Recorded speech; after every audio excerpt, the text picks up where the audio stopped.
Jueves 25 de marzo. Saludos, señoras, señores, bienvenidos como cada día a esta revista de prensa, a este recorrido que hacemos cada mañana por los kioscos, los digitales y los físicos. A repasar las portadas de los periódicos que se editan en la ciudad de Córdoba, la provincia de Córdoba, el Córdoba, el Día ABC, la prensa digital. Un paseo en el que cada jueves nos acompaña Alfonso Alba. Alfonso, bienvenido. Muchas gracias. Director, como saben, del diario digital Cordópolis. Bueno, nos acercamos a la Semana Santa, empieza a hablar un poquito a incenso en todos los periódicos también, preparando esta semana, y las portadas de los periódicos ahora hace referencia ya a este asunto, aunque sea de manera tangencial o colateral. Bueno, el diario Córdoba dedica la foto de apertura al acto suyo de ayer, la presentación del Anuario Económico de Córdoba 2020, luego hablaremos de él, con una conferencia del economista Pedro Caldentey, muy optimista Pedro, en su conferencia ayer de cómo saldremos de la crisis. El diario ABC se marcha en ámbito nacional a la princesa Leonor, que ayer hizo su primer acto público junto a Carmen Calvo, que está allí al fondo, y habla también de las cuentas para la base logística que están un pelín atrancadas, también hablaremos de eso ahora. Y el diario El Día sí que habla más de Semana Santa, habla de que los patios rescatan la tradición de los altares y abren en Semana Santa. La foto es para la primavera que florece en Viana, 4.000 personas, creo que anunció ayer Viana que ya han pasado por los patios en esta jornada de puertas abiertas. También Cordópolis hace referencia a asuntos de actualidad, en este caso menos Semana Santa, menos prosaicos, más prosaicos. La pandemia repunta, dice, en una de cada 5 municipios, en uno de cada 5, luego hablamos de esto. Un par de temas económicos, el ERE que se avecina en el Corte Inglés, el ERE que ya está aquí de Tempo, y algún otro asunto que iremos desgranando. Por empezar por el principio, Alfonso, habla el diario, vamos a quitar en medio la foto, el diario Córdoba, una foto suya, una foto que firma Antonio AJ González, del anuario ayer del económico. La verdad que tampoco aportó nuestro amigo Pedro Caldentey un dato que no supiéramos, las claves, la dependencia excesiva del turismo que tenemos y la perspectiva que hay mucho ahorro acumulado y que se espera que algún día eso salga, un poco más. Sí, bueno, yo estoy de acuerdo y en desacuerdo, las dos cosas. Creo que, además lo escribí hace un par de semanas, nadie sabe qué va a pasar, nadie lo sabe. Hace un año nadie podía imaginarse que íbamos a estar 2 meses encerrados en nuestras casas. Nadie sabe ahora mismo cómo vamos a salir de esta, ni de qué manera vamos a salir de esta. Y hay una cuestión muy peligrosa, hablando con otros economistas, que también hablamos con ellos la semana pasada, que nos dicen que lo peor de todas las crisis no es la entrada en la crisis, ni cuando estás dentro de la crisis, sino la salida. Son los momentos más tensos, cuando hay gente que se queda atrás y cuando empieza a haber determinadas salidas quizá un poco abruptas o que digamos que no ordenadas. De distinto ritmo. Quizá. Claro, eso ha ocurrido a lo largo de la historia. Hemos visto, pues no sé, vimos como por ejemplo se salió de la crisis de la Primera Guerra Mundial, que en este caso a España le vino muy bien, que todo hay que decirlo. La Primera Guerra Mundial para España como país neutral significó acumular muchísimo dinero, que luego salió en esos locos años 20, pero todo acabó derivando en lo que vino después, ¿no? que fue la Guerra Civil y después la Segunda Guerra Mundial y demás, y a nosotros la salida de la crisis siempre nos ha ido mal. Pero, dicho todo esto, ¿cómo va a ser la salida de esta crisis sanitaria y económica que lleva aparejada? Yo entiendo el optimismo de Pedro Caldentey, pero no lo comparto, porque España es un país de servicios, porque así se decidió por Europa en los años 90, el famoso Tratado de Maastricht, que tanto criticó Julián Guita, y para que España recupere los niveles que teníamos hasta principios del año pasado, pues tiene que volver una normalidad absoluta en el mundo post-pandemia. Estamos viendo que eso va a ser complicado. Por mucho que el gobierno entienda que el 70% de la población va a estar vacunada a final de verano, creo que el movimiento previo no lo vamos a recuperar mínimo en un par de años, incluso 3 años, porque es que hay que vacunar al mundo entero y porque aparte hay que recuperarse económicamente de todo. Que sí que vamos a salir todos con muchas ganas, está claro. ¿Que ese ahorro está ahí? Sí, pero hay mucha gente que tampoco lo tiene. Entonces es un poco la pescadilla que se muerde la cola. Los ERTE, el salario social la renta mínima, ¿verdad? La renta básica. mínima, digamos que ha amortiguado, ¿no?, esa caída, pero hablando con mucha gente que está en las famosas colas del hambre, que siguen existiendo las colas del hambre aunque no las veamos, y porque es que ahora la comida se distribuye de otra manera, te dicen, bueno, pues yo era camarero y ganaba 2.000 euros al mes, es que ahora estoy ganando 700 euros porque estoy en un ERTE. O sea, hay 1.300 euros de pérdida de personas que se han ido dejando atrás. Y yo creo que esta crisis, si hay algo que puede ser especialmente peligroso, es que nos dejemos a mucha gente detrás. Y eso es una auténtica bomba sociológica y de cara al futuro. Yo no sé lo que va a pasar, nadie lo sabe y estamos muy expectantes, pero desde luego el caldo con el que estamos guisando esta recuperación a mí no acaba de gustarme demasiado. Además como tú dices, no solamente ya el daño psicológico y social para una sociedad que no consigue recuperar empleo, sino que eso tiene un coste solamente que sea en subsidio, ¿no? Eso luego hay que seguir alimentando a esas personas. Hablando de problemas en las empresas, traigo hoy, veíamos antes Cordópolis, dos asuntos preocupantes para la economía nacional y cordobesa en concreto, el tema del Corte Inglés y el tema de Tempo. Corte Inglés está pactado, una salida serán voluntarias, aparentemente, o si inicialmente, si se consigue alcanzar esos 3.000 y pico salidas que el Corte Inglés prevé, y como señala Carmen Reina en esta información, son unos 1.200 trabajadores del Corte Inglés en Córdoba, no lo leo de aquí, 1.250, que bueno, tienen que decidir si se acogen a esa salida incentivada o si no, y habrá que buscar otro tipo de fórmula. El Corte Inglés es uno de los grandes empleadores que hay en España. Creo que es la empresa privada que más trabajadores tiene en España, por sí sola, en nómina. Tiene una plantilla bastante grande, como demuestra que en Córdoba solamente son 1.250 personas las que trabajan en el Corte Inglés. Todo en Córdoba, a excepción de Lucena unos poquitos, ¿no? Sí, en Lucena unos poquitos, pero en los dos centros de Córdoba principalmente, y luego también hay mucho trabajador, digamos, logístico, ¿no? Que, en fin, es un poco todo lo que envuelve, no solamente son los dependientes y los reponedores que nosotros vemos en los centros. El Corte Inglés es una empresa que está en una doble transformación. Por un lado, pues está el problema añadido de la crisis económica, pero por otro lado está la aceleración que se ha producido durante la pandemia de determinadas tendencias tecnológicas. Amazon, por entendernos. Hoy día es mucho más cómodo comprar a domicilio a través de Amazon o a través de otras plataformas que acudir al centro comercial. El Corte Inglés está transformándose en eso, y para transformarse está teniendo pérdidas, como muchas empresas, y tiene que ajustar el empleo. Es verdad que ha habido un pacto con todos los sindicatos y todos los sindicatos están de acuerdo en incentivar esas bajas, ¿no? Y yo que he estado en comité de empresa hace muchos años, es mucho menos traumático para los trabajadores salir de una manera voluntaria y con unas indemnizaciones dignas que hacerlo de una forma desordenada, por una quiebra de una empresa, etcétera, etcétera. Y creo que es un buen acuerdo el que ha alcanzado el Corte Inglés. Pero el Corte Inglés es una especie de símbolo de España.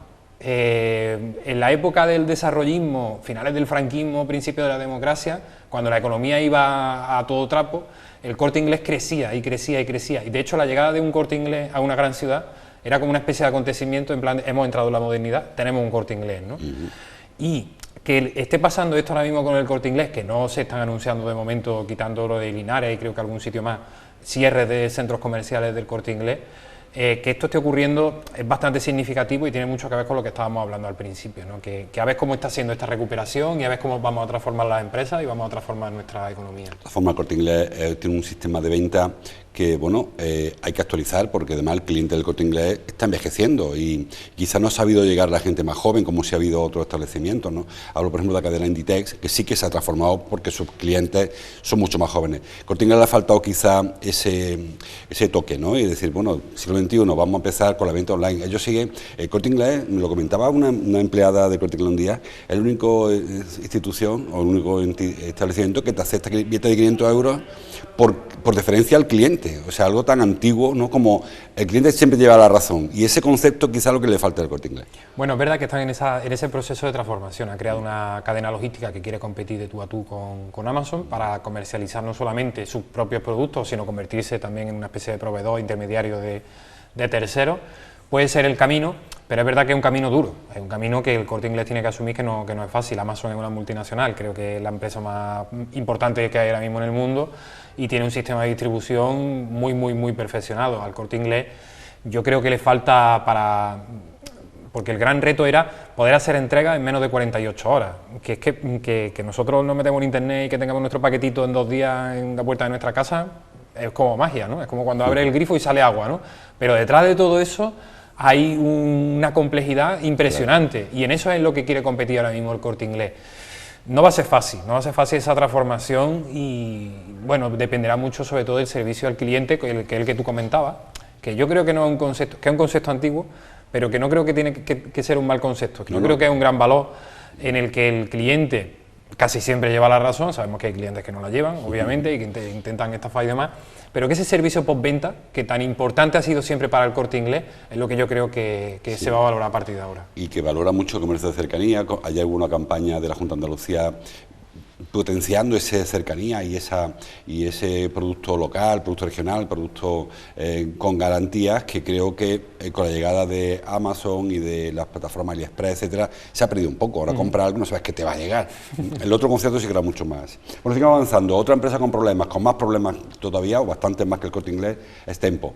Tempo, recuerden, es una superficie deportiva que se abrió un edificio anejo a La Salle, duró un par de meses abierto, le tocó la pandemia, cerró y nunca más se supo. Ha habido trabajadores protestando a puerta del ayuntamiento un tiempo, están todos en ERTE, llevan un año, y bueno, ahora anuncia Cordópolis que del ERTE se pasa al ERE, lo que significa que los trabajadores, muchos de ellos, no van a regresar a su puesto de trabajo.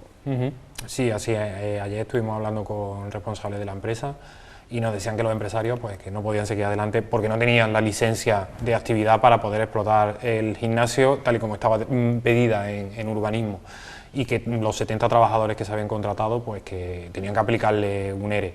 Hemos visto que en la última semana ha habido protestas de los trabajadores presionando precisamente al ayuntamiento para que se concediera esa licencia y para intentar conservar sus puestos de trabajo, pero finalmente no va a poder ser. ¿Qué es lo que va a ser a partir de ahora Tempo? Pues esa es una gran incógnita. No ha habido acuerdo con la gerencia. Desde mi punto de vista, esto es lo que evidencia cuando queremos correr mucho.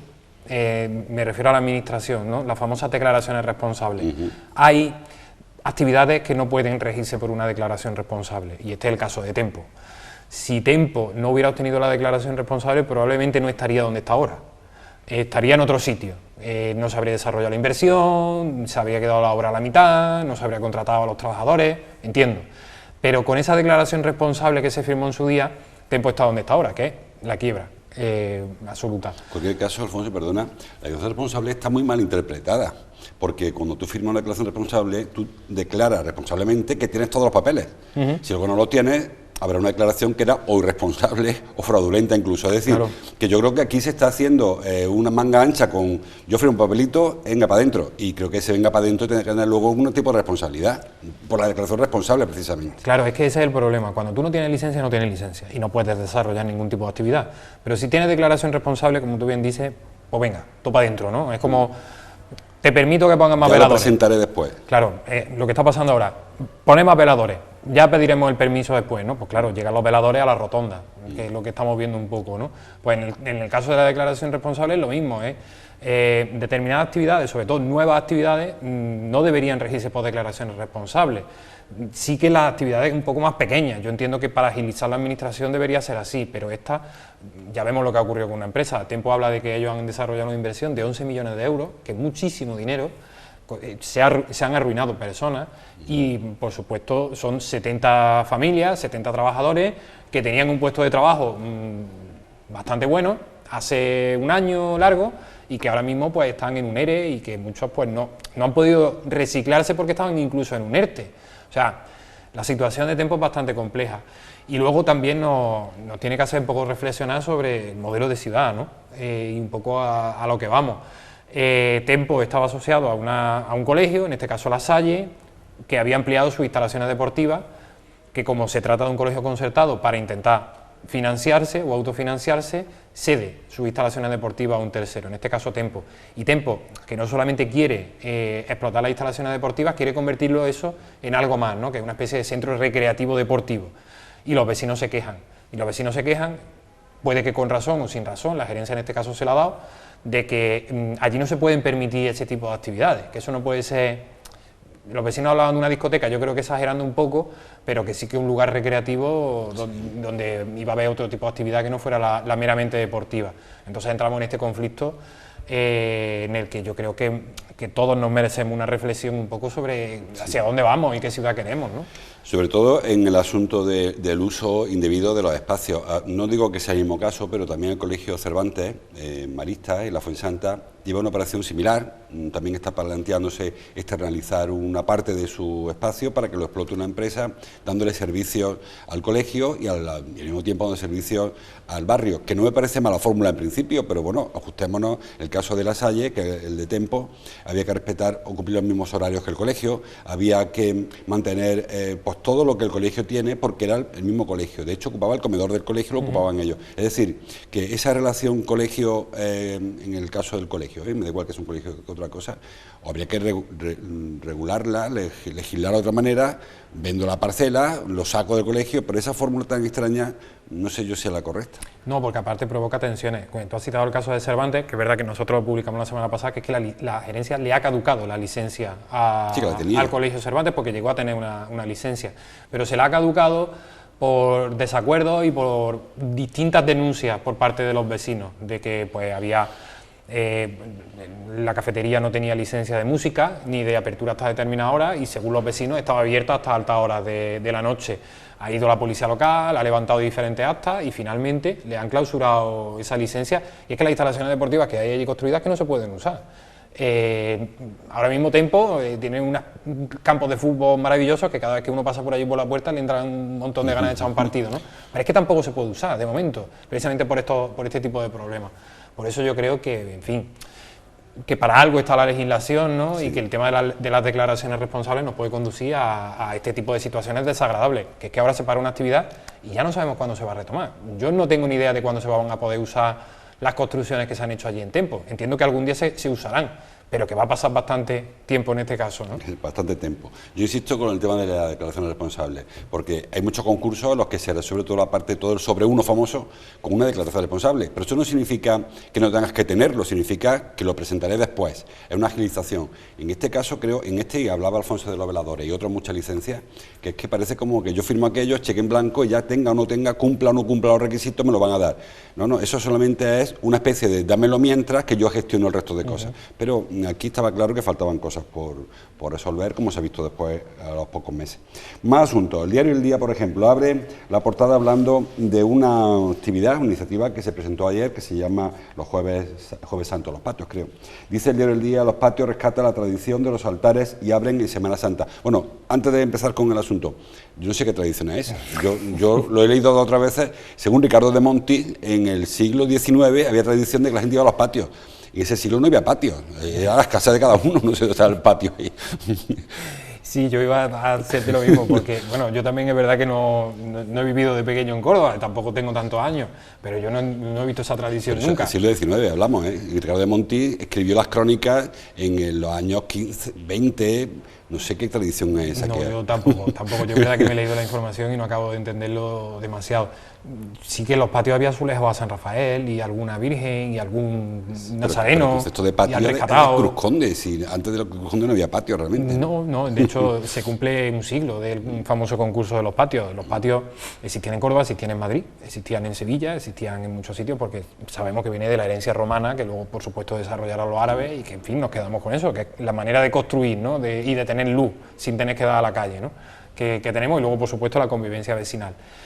Sí, entiendo que el peso de la religión en esta ciudad ha sido muy importante y que por supuesto en los patios pues había un altarcito en el que los vecinos pues tendrían su devoción a su Virgen, a su Cristo o a San Rafael. Hay azulejos de San Rafael por media Córdoba, no hay nada más que verlo. Que eso se hiciera los Jueves Santos, no sé, yo lo único que se me venía a la cabeza es el famoso refrán de, ¿no? 3 jueves tiene el año que brillan más que el sol. El Jueves Santo, el Corpus y el día de la Asunción. Ascensión, creo que es. O Ascensión, no sé, yo sé que ese refrán se repetía mucho en casa, pero más allá de eso, es que el Jueves Santo no era ni festivo. Jueves Santo es festivo creo que desde la democracia. Es que en la época franquista el festivo era el Viernes Santo. Todavía hay comunidades en España que no es fiesta el Jueves Santo. Cataluña, por ejemplo, no es fiesta el Jueves Santo porque sí es fiesta el lunes de Pascua.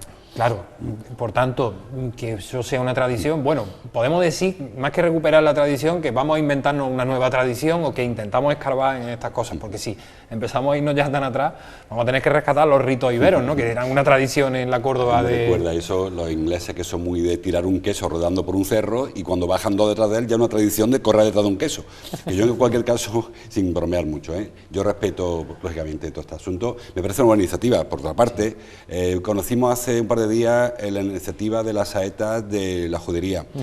Ayer las saetas del Jueves Santo, en 10 patios de la Serquía, en este caso, de la Jerquía de Córdoba. Y ayer también conocimos que en la Mezquita Catedral por fin se ha decidido abrir la puerta del Viernes de Dolores al Lunes Santo, después echamos otra vez el candado. Pero por lo menos esos 8 días, o los días que sean, son más de 8, va a estar abierta al público. Parece que hay cierto compromiso por intentar llevar cordobeses, ya que no vienen de otro sitio, al casco histórico. Bueno, era incomprensible que la mezquita estuviera cerrada y que estuviera abierta la Alhambra, o que estuviera abierta Medina Sahara, que estuviera abierta la sinagoga, que estuviera abierto el Alcázar. Un esfuerzo que se le está pidiendo a esos grandes monumentos, que no dejan de ser un imán de esta zona histórica, de que lo hagan ahora.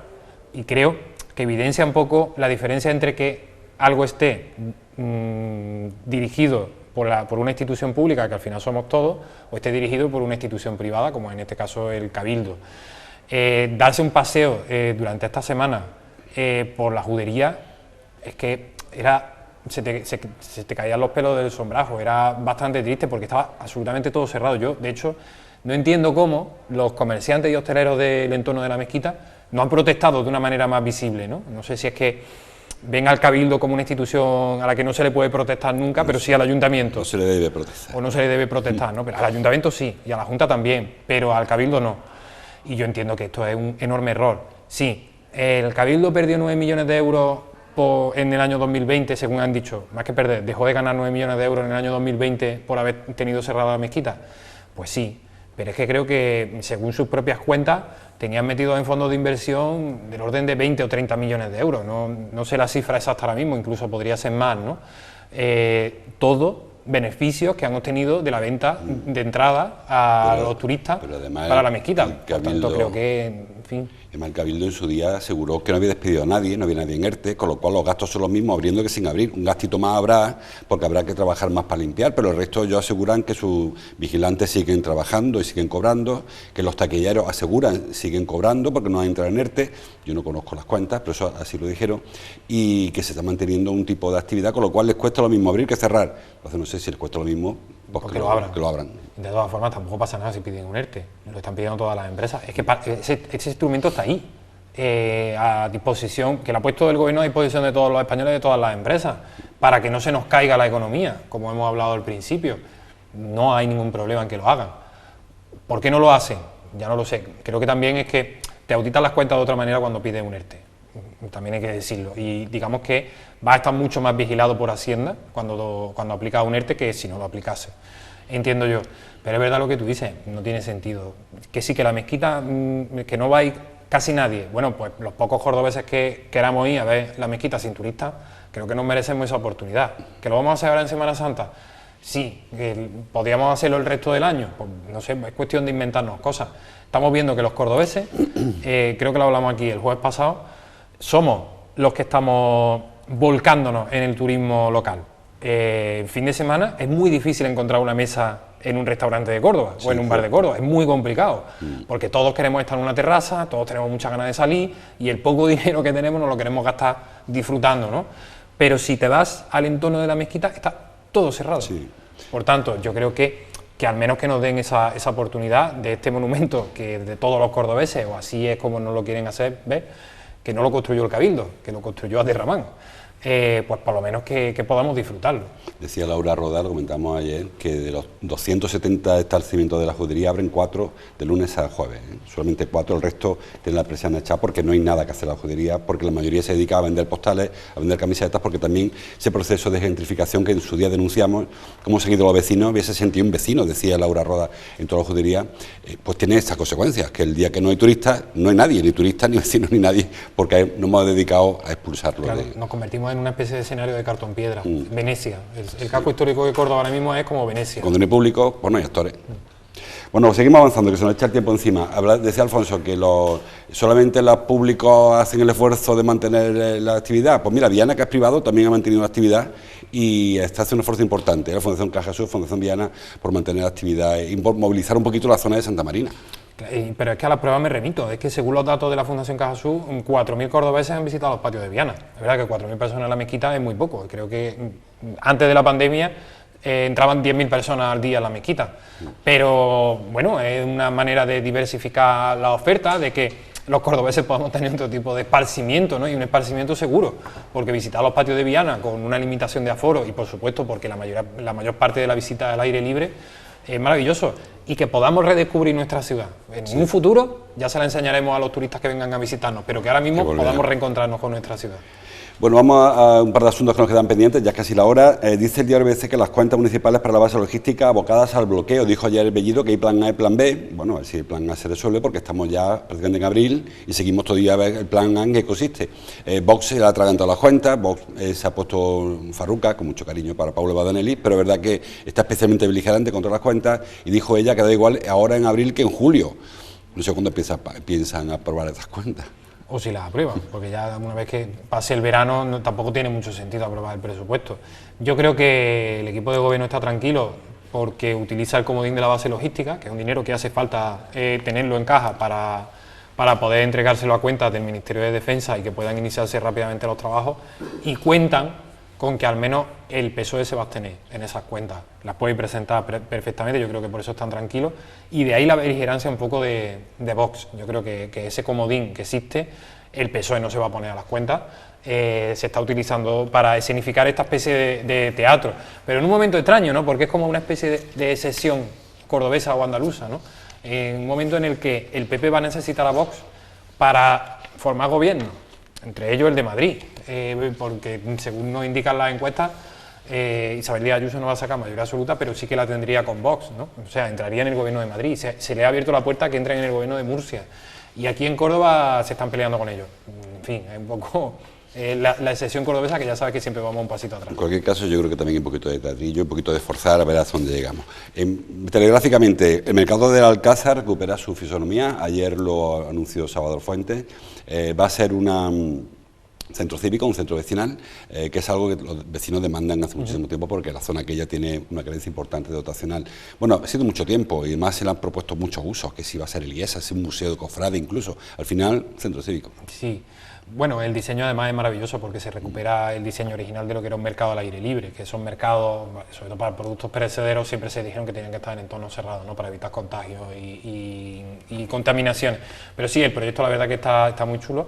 Ahora es que se le dé uso. Estamos en un momento de desmovilización vecinal, no sé yo hasta qué punto de vista va a haber muchos vecinos de la zona que van a querer gestionar aquello, pero bueno, desde mi punto de vista es interesante. Además tardará un añillo, por lo menos tardará eso, ponerse en marcha, con lo cual dará tiempo a que recuperemos. Y ya por acabar un tema de pandemia, señala a Cordópolis que se está repuntando la cifra en la provincia, aunque es verdad, también lo señala Cordópolis, que son casi todos pequeños municipios, donde se disparan las estadísticas. Yo me he entretenido esta mañana en hacer alguna estadística por mi cuenta, y los municipios que están peor en Córdoba, en cuanto a porcentajes, son Moriles, Fuentetójar, Doña Mencía, que ya conocemos, pero son municipios todos pequeñillos, son municipios de 3.000, 4.000 habitantes, que claro, la tasa se dispara. Por ejemplo, en Doña Mencía hay 145 casos activos, solo, claro, eso dispara la tasa al 3,1% de la población, que por cierto, ayer hubo un cribado y salió que cero, ¿no? No sé a dónde se está preguntando o qué se está haciendo el test. Bueno, el tema de los cribados da para un debate largo, porque creo que la Junta está gastándose una cantidad de recursos que son necesarios para otras cosas que para ser cribados, que al final no sirven para nada.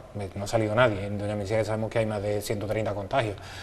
Y luego el tema de la pandemia, es verdad que está repuntando en pueblos pequeñitos, pero que no se cierran porque se tarda una semana en tomar una decisión. Hoy se toma una decisión al mediodía, de hecho, probablemente doña Mencía lo cierre todo, en Semana Santa van a estar clausurada la hostelería allí en el municipio, pero eso lo que hace es que esta gente se pueda ir moviendo, ¿no? Y estamos viendo como hay ya algunos municipios un poco más grandes, como el caso de Lucena, que es la segunda ciudad más grande de la provincia de Córdoba, donde la incidencia está aumentando bastante. Estaba ya creo que en más de 300 casos. Baena 200 largos también. O sea, hay ya unas tendencias que son un poco preocupantes. Y aunque vamos un poquito más retrasados que el resto de España, en el resto de España hay una de cada 4 grandes ciudades donde está remontando la pandemia, aquí hay una de cada 5, ¿no? Pero esa meseta que parecía que ya estábamos en el valle, parece que vuelve a repuntar un poquito y es preocupante. Esperemos que, decía Bendodo, que el problema de esta cuarta ola que vendrá seguro nos va a pillar con 1000 personas, 1000 andaluces hospitalizados, así baja un poquito antes de que empiece a subir, y es verdad que habrá muchos andaluces vacunados, sobre todo los más vulnerables, que eso será quizá el colchón con lo que podamos asumir con un poquito más de garantía la cuarta ola. Desde luego. Desde luego. Bueno, pues hasta aquí llegamos, no te puedo más que tengo a Fernando ya nervioso. Te veo el jueves que viene, no, al otro, que el jueves que viene Jueves Santo y descansamos. Yo le veo a ustedes también el lunes, porque mañana traemos un especial desde la Virgen de los Dolores, desde la Plaza de Capuchinos, a las 11 menos cuarto, bendición de la peana de la Virgen, y a las 11 la misa de la Señora de Córdoba, que creo que preside el obispo. Así que nos veremos ya, no mañana, ni el lunes, sino dentro de 2 lunes. Les dejo como ahora con cada día con Fernando. Gracias, Alfonso, nos vemos después de Semana Santa. Muchas gracias a vosotros, feliz Semana Santa. Fernando, hoy tenemos noticias por lo menos buenas del futsal. Creo que ayer dio un pasito adelante en su intento de quedarse en la división de honor, empató creo en Burela, ¿no? Un resultado muy positivo para los chavales de García Román. ¿Qué tal, José Luis? Buenos días. Sí, renta positiva la que se ha traído el Córdoba después de 7 días en esa ruta norteña, después de ganar al Tudela Navarra 3-4. Ayer empató contra el Pescado Rubén Burela, otro rival directo, 4 puntos de 6, se viene con buena renta, le mete ya 5 puntos al descenso el equipo de Josán González, que va a tener unas mini vacaciones, pero que juega el Jueves Santo en otra pista muy importante como es la del Fútbol Club Barcelona. En el programa de hoy, además de esto que estamos diciendo, de hablar de fútbol sala, vamos a tener una amplia entrevista con Javier González Calvo, el consejero delegado del Córdoba Club de Fútbol. Si el pasado martes hablaba en sala de prensa, en esa contestación a todos los medios, un poco sobre la situación de crisis actual, ayer en una entrevista especial que le realizamos nosotros y que se va a emitir ahora, pues sigue ahondando en esa crisis y en ese proyecto que sigue teniendo por delante el grupo Infinity al frente del Córdoba Club de Fútbol. Enseguida la entrevista con el consejero delegado Javier González Calvo aquí en Todo CCF.